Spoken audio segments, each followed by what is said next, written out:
अस्सलामुअलैकुम व्यूअर्स। आज हम डिस्कस करेंगे mechanism of inhalation and exhalation. लेकिन मैकेनिज्म ऑफ इनहेलेशन को स्टार्ट करने से पहले हम लंग्स के सेटअप को देखते हैं कि वो चेस्ट कैविटी के अंदर किस तरह एग्जिस्ट करता है, और इसके साथ जो एक्सेसरी पार्ट्स है, यानी जो रेस्पिरेटरी पार्ट्स है, उनको भी डिस्कस करेंगे कि वो किस तरह जो है मैकेनिज्म ऑफ इनहेलेशन और एक्सहेलेशन में वो किस तरह हेल्पफुल साबित होते हैं। तो देखिए स्टूडेंट, ये लंग जो है हमारे चेस्ट कैविटी में पड़ा है, और ये चेस्ट कैविटी असल में जो है हमारे जो रेब्स है जो बिग बोन से निकलते हैं और आगे स्टर्नम पर अटैच्ड है, ये हमारी चेस्ट कैविटी को फॉर्म करती है। देखिए ये है हमारा लंग्स, और यहां से बिग बोन से जो है रेब्स निकलते हैं और आगे स्टर्नम पर अटैच्ड होते हैं।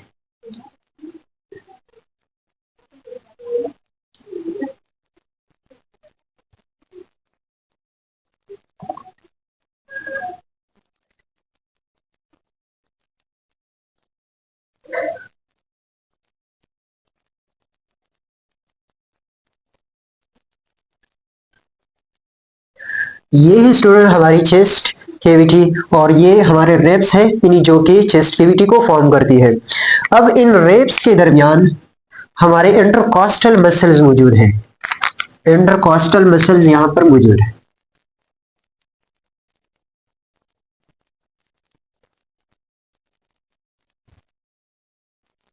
ये है स्टूडेंट हमारे पास इंटरकॉस्टल मसल, और यहाँ पर जो है लंग्स के नीचे यहाँ पर हमारे पास डायफ्राम मौजूद है। यहाँ पर है डायफ्राम।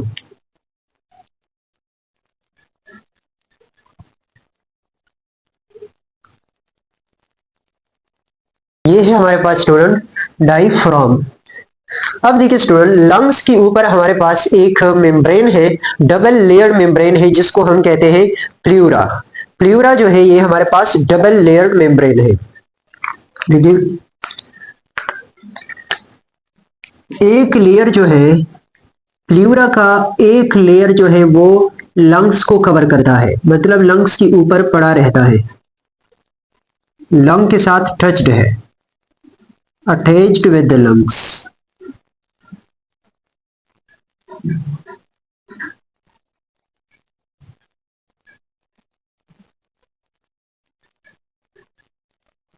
देखिए स्टूडेंट, ये वाला लेयर जो है लंग्स के साथ अटैच्ड है, और प्ल्यूरा का ये दूसरा जो लेयर है वो अटैच्ड है with the inner wall of the chest cavity, और नीचे जो है यहाँ पर डायफ्राम के साथ अटैच्ड है, यहाँ पर डायफ्राम के साथ अटैच्ड है, और साइड पर चेस्ट वॉल के साथ अटैच्ड है।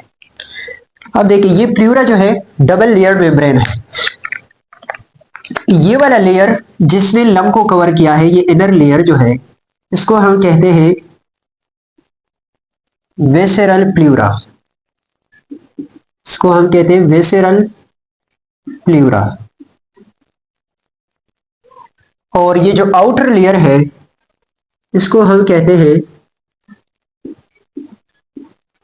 पेरिटल प्ल्यूरा। पेरिटल प्ल्यूरा।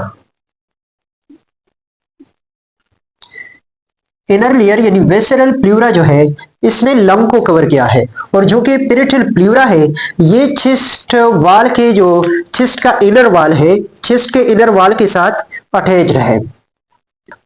और ये जो है ये केविटी जो आपको नजर आ रही है, यानी वेसेरल प्ल्यूरा एंड पेरिटल प्ल्यूरा के दरमियान ये जो केविटी है, इस केविटी को हम कहते हैं प्ल्यूरल केविटी। इसको हम कहते हैं प्ल्यूरल केविटी। इस केविटी के अंदर हमारे पास मौजूद है 10 फाइलम ऑफ फ्लूइड मौजूद है।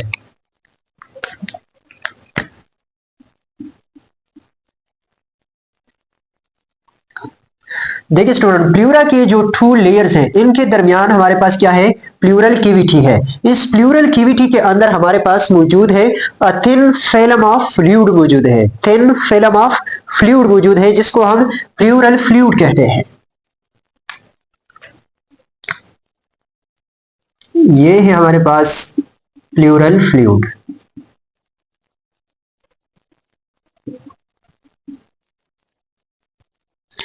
अच्छा, अब देखिए स्टूडेंट, ये जो केविटी है यानी प्लूरल केविटी, यहां पर हमारे पास जो प्रेशर है वो नेगेटिव प्रेशर है। और नेगेटिव प्रेशर कैसे कहते हैं? नेगेटिव प्रेशर वो प्रेशर है जो कि एटमॉस्फेरिक प्रेशर से कम है। एटमॉस्फेरिक प्रेशर जो है वो हमारे पास है 760 mm ऑफ Hg, यानी 760 mm ऑफ Hg। और यहां के जो प्रेशर है, ये प्रेशर हमारे पास ये कम है। इस प्रेशर को हम कहते हैं intra plural pressure. Intra plural pressure.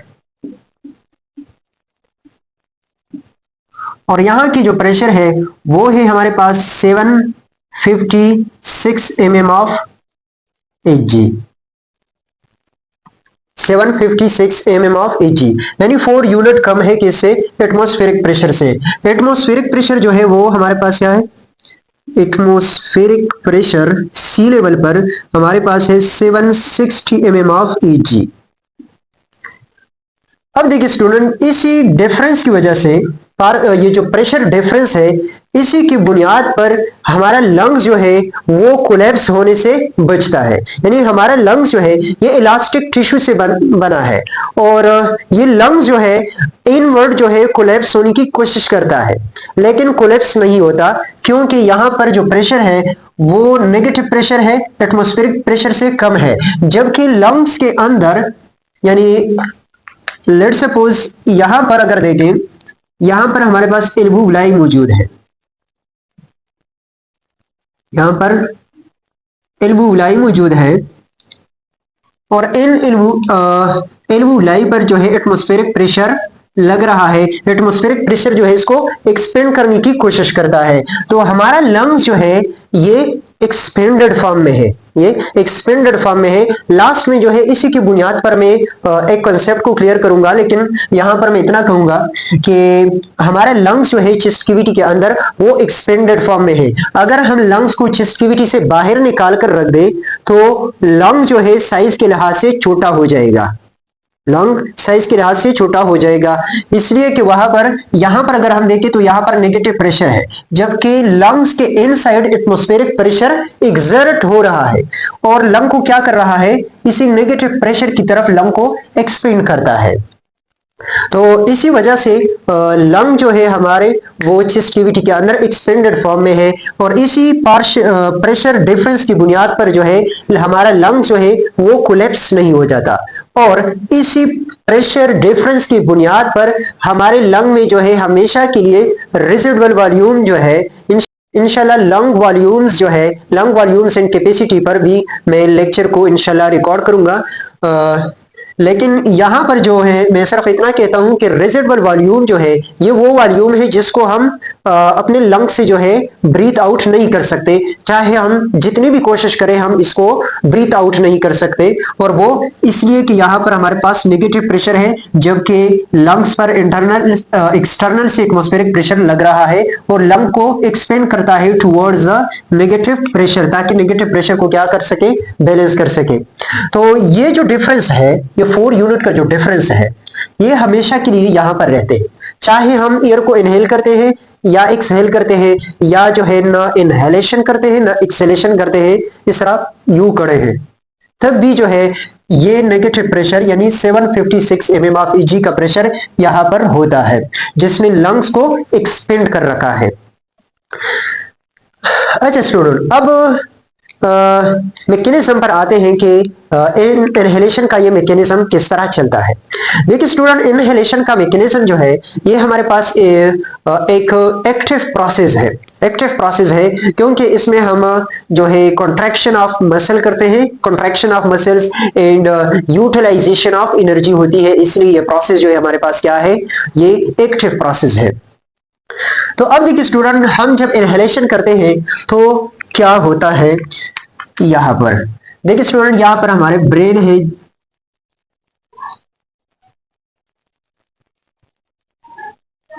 यहां पर ब्रेन में जो है मेडुला ऑब्लोंगेटा एंड पोन्स के अंदर रेस्पिरेटरी सेंटर है। मेडुला ऑब्लोंगेटा एंड पोन्स के अंदर जो है हमारे पास क्या है? रेस्पिरेटरी सेंटर मौजूद है, जो कि रिदमिकली क्या करते हैं? इंपल्स को जनरेट करते हैं। फिर ये इम्पल्स जो है ये आते हैं कहां पर, इंटरकॉस्टल मसल की तरफ, through the intercostal nerves. Intercostal nerves के जरिए नर्व्स इंपल्स आते हैं और इंटरकॉस्टल मसल को क्या करते हैं, इंटरकॉस्टल मसल को स्टिमुलेट करते हैं, इंटरकॉस्टल मसल को स्टिमुलेट करते हैं और इसी स्टिमुलेशन के रिस्पॉन्स में इंटरकॉस्टल मसल जो है वो कॉन्ट्रैक्ट हो जाते हैं। जब ये कॉन्ट्रैक्ट हो जाते हैं ये इंटरकॉस्टल मसल्स, तो चेस्ट कैविटी जो है, चेस्ट कैविटी 2 डायमेंशन में एक्सपेंड करता है। ये पॉइंट याद रखो कि जब इंटरकॉस्टल मसल्स कॉन्ट्रैक्ट हो जाते हैं तो हमारी जो चेस्ट कैविटी है वो 2 डायमेंशन में एक्सपेंड करती है, चेस्ट कैविटी 2 डायमेंशन में एक्सपेंड करती है। देखिए किस तरह, जब हम एयर को इनहेल करते हैं तो हमारी चेस्ट कैविटी जो है, let's suppose this is the chest cavity, अब जब हम एयर को इनहेल करते हैं तो हमारी chest cavity side to side जो है इंक्रीज हो जाती है। ये है एक डायमेंशन, साइड टू साइड। दूसरा डायमेंशन ये है कि हम जब एयर को इनहेल करते हैं तो हमारी चेस्ट कैविटी जो है फ्रॉम बैक टू फ्रंट और फ्रॉम फ्रंट टू बैक जो है, इस तरह अगर ये चेस्ट कैविटी है तो ये जो है फ्रंट साइड पर जो है आगे भी मूवमेंट करता है और पीछे भी जो है मूवमेंट करता है। तो इस तरह from front to back side भी जो है ये क्या करता है, चेस्ट कैविटी इंक्रीज हो जाती है। तो these are the 2 dimension in which the chest cavity expand और इंक्रीज। अच्छा, अब ये जो डायफ्राम है तो डायफ्राम को भी जो है यही इम्पल्स आता है, लेकिन वो फ्रीनिक नर्व्स के जरिए, फ्रीनिक नर्व्स के जरिए।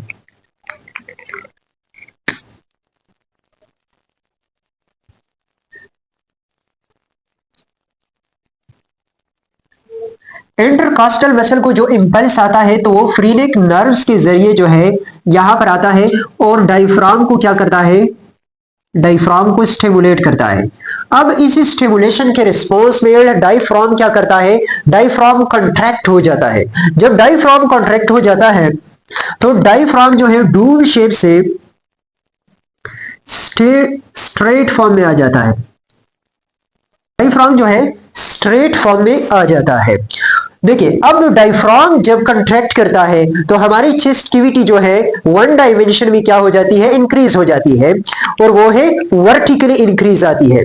देखिए जब हम एयर को इनहेल करते हैं तो डायफ्राम जो है डूम शेप से स्ट्रेट फॉर्म में चला गया, तो इसका मतलब यह है कि ये कैविटी जो है वर्टिकली इंक्रीज हुई। इंटरकॉस्टल वेसल की कॉन्ट्रैक्शन की वजह से chest cavity side to side increase हुई और इसी तरह from frontal to dorsal side और from ventral to dorsal side क्या हुआ, इंक्रीज हुआ। डायफ्राम की वजह से ये वर्टिकली इंक्रीज आई चेस्ट कैविटी की वजह से। अब देखिए स्टूडेंट, यहां पर स्टूडेंट का एक मिसकंसेप्ट है और वो ये है कि स्टूडेंट समझते हैं कि चेस्ट कैविटी जब इंक्रीज हो जाती है तो उनका कंसेप्ट यह है कि लंग को भी जो है अपनी तरफ खींचता है, चेस्ट कैविटी लंग को खींचती है अपनी तरफ आउटवर्ड और इसी तरह जो है लंग का साइज बड़ा हो जाता है या लंग का वॉल्यूम जो है वो ज्यादा हो जाता है और फिर एटमॉस्फेरिक प्रेशर जो है वो एयर को पुश करते हैं इनटू द लंग्स। लेकिन ऐसा नहीं है, चेस्ट कैविटी इंक्रीज हो जाती है तो वो जो है चेस्ट कैविटी मैकेनिकली जो है वो लंग को जो है अपनी तरफ पुल नहीं करता, लेकिन एक्चुअली में होता यह है कि चेस्ट कैविटी जब इंक्रीज हो जाती है तो यहां पर हमारे पास जो नेगेटिव प्रेशर है 756 mm ऑफ Hg, ये प्रेशर, ये नेगेटिव प्रेशर मजीद ड्रॉप करता है। फिर इसी प्रेशर की बुनियाद पर, नेगेटिव प्रेशर की बुनियाद पर लंग्स जो है एक्सपेंड हो जाता है। और किस तरह मैं आपको बताता हूं। देखिए ये पेरिटल प्लूरा जो है, यानी प्लूरा का जो एक्सटर्नल लेयर है ये अटैच्ड है with the inner wall of the chest cavity. Chest cavity के इनर वॉल के साथ पेरिटल प्लूरा क्या है, अटैच्ड है। अब देखिए स्टूडेंट, चेस्ट कैविटी जब इंक्रीज हो जाती है तो पेरिटल प्लूरा को क्या करता है, पुल करता है टुवर्ड्स इटसेल्फ, यानी इसको भी आउटवर्ड पुल करता है। देखिए स्टूडेंट, चेस्ट कैविटी इंक्रीज हो जाती है तो पेरिटल प्लूरा को क्या करता है, आउटवर्ड पुल करता है, जिसकी वजह से ये कैविटी जो है, ये जो प्लूरल कैविटी है ये कैविटी इंक्रीज हो जाती है। जब ये कैविटी इंक्रीज हो गई तो यहां पर जो है ये प्रेशर जो है इंट्राप्लूरल प्रेशर ये मजीद ड्रॉप करता है फ्रॉम 756 टू 7, ये फिर हो जाता है 754 mm ऑफ Hg और even below this value. Okay, यहां पर जब प्रेशर मजीद ड्रॉप हो जाता है तो लंग्स जो है, लंग्स कनेक्टेड है with the external atmospheric pressure through our nose. अगर हम अपनी मुंह बंद रखे भी फिर भी हमारा लंग्स जो है, इनसाइड ऑफ द लंग्स जो है ये कम्युनिकेट करता है with the atmospheric pressure through the nose, यानी एक एयर का एक कॉलम जो है जाता है टू द लंग्स। तो हम कह सकते हैं कि एटमॉस्फेरिक प्रेशर जो है एनी टाइम हमारे लंग्स पर एग्जर्ट हो रहा है। तो अब देखिए स्टूडेंट, यहां पर जब नेगेटिव प्रेशर डेवलप हो जाए, मतलब ड्रॉप करें टू 754 mm ऑफ Hg, तो एटमॉस्फेरिक प्रेशर के लिए यह कानून है कि एटमॉस्फेरिक प्रेशर एयर को उसी डायरेक्शन में पुश करता है जिस डायरेक्शन में नेगेटिव प्रेशर हो। देखिए किस तरह, लेट्स सपोज ये है हमारे पास 2 कैविटी है, ये 2 कैविटी है, ये कैविटी जो है बंद है। लेट्स सपोज यहां पर जो प्रेशर है वो 756 mm ऑफ Hg है। Let's suppose this is the pleura, this is the pleural cavity, mm of Hg। और ये जो है यहां पर प्रेशर क्या है, लेट्स सपोज यहां पर भी प्रेशर क्या है 756 mm ऑफ Hg। तो अब देखिए स्टूडेंट, यहां का प्रेशर और यहां का प्रेशर दोनों क्या है, बराबर है। तो यहां का प्रेशर ये जो है इस वाल को उस साइड पे पुश कर सकता है क्योंकि उस साइड से भी बराबर प्रेशर लग रहा है। लेकिन अगर हमने ऐसा किया कि यहां की जो एटमॉस्फेरिक प्रेशर है, यहां पर हमारे पास क्या है, एटमॉस्फेरिक प्रेशर, अगर आपने इस कैविटी को ओपन किया तो इस पाइप के जरिए या इस ट्यूब के जरिए ये प्रेशर जो है, ये कैविटी अब कम्युनिकेट करेगा विद द एटमॉस्फेरिक प्रेशर। अब देखिए स्टूडेंट, एटमॉस्फेरिक प्रेशर ये हमारे पास ही क्या 760 mm of Hg, 760 mm of Hg। तो एटमॉस्फेरिक प्रेशर एयर को जो है, एयर को पुश करेगा, यहां की जो एयर पार्टिकल्स है इनको पुश करेगा टुवर्ड्स दिस कैविटी। तो इस कैविटी की तरफ एयर को पुश करेगा तो यहां पर जो है अब प्रेशर इंक्रीज हो जाएगा, इवन यहां पर प्रेशर जो है बैलेंस कर जाएगा द एटमॉस्फेरिक प्रेशर। अब प्रेशर यहां पर 760 mm ऑफ Hg हो जाएगा। यहां पर इनिशियली प्रेशर कम था, यहां पर हमने जो है एक पंक्चर लगाया, उस पंक्चर के जरिए जो है एटमॉस्फेरिक प्रेशर अब ये कैविटी कम्युनिकेट करेगी विद द एटमॉस्फेरिक प्रेशर। तो एटमॉस्फेरिक प्रेशर जो है एयर को पुश करेगा क्योंकि यहां पर नेगेटिव प्रेशर है। तो अब यहां का प्रेशर क्या हुआ 760 mm ऑफ Hg, जबकि ये कैविटी अभी बंद है। तो देखिए यहां पर प्रेशर ज्यादा हुआ, तो अब ये प्रेशर जो है इस वाल को पुश करेगा टुवर्ड्स द नेगेटिव प्रेशर। इस वाल को क्या करेगा, पुश करेगा टुवर्ड्स इस तरफ, इस वाल को क्या करेगा, पुश करेगा। इसी तरह स्टूडेंट ये कंसाइडर करें कि ये हमारा जो है ये रिस्पायरेटरी पाथवे है। तो हमारा लंग्स जो है, इनसाइड द लंग्स जो इनवुप्लाई है वगैरह लंग्स, तो इनसाइड द लंग्स जो है, तो इसी तरह इनसाइड द लंग्स जो है ये कम्युनिकेट करता है थ्रू द नोज और थ्रू द रेस्पिरेटरी पाथवे। तो इसी पाथवे के जरिए जो है स्टूडेंट एटमॉस्फेरिक प्रेशर ऑलरेडी लग रहा है। अब यहां पर जब चेस्ट कैविटी इंक्रीज हो जाती है तो यहां पर नेगेटिव प्रेशर डेवलप होता है, तो इनसाइड तो एटमॉस्फेरिक प्रेशर ऑलरेडी एक्सर्ट हो रहा है। तो अब लंग्स को क्या करेगा, यही प्रेशर, मतलब इस कैविटी को यहां पर जो नेगेटिव प्रेशर डेवलप हो चुका है इस प्रेशर को बैलेंस करेगा। तो लंग्स पर जो है एटमॉस्फेरिक प्रेशर लग रहा है तो लंग्स अब क्या करेगा, एक्सपेंड करेगा, जिस तरह हमने इस फिनोमेना में पढ़ लिया।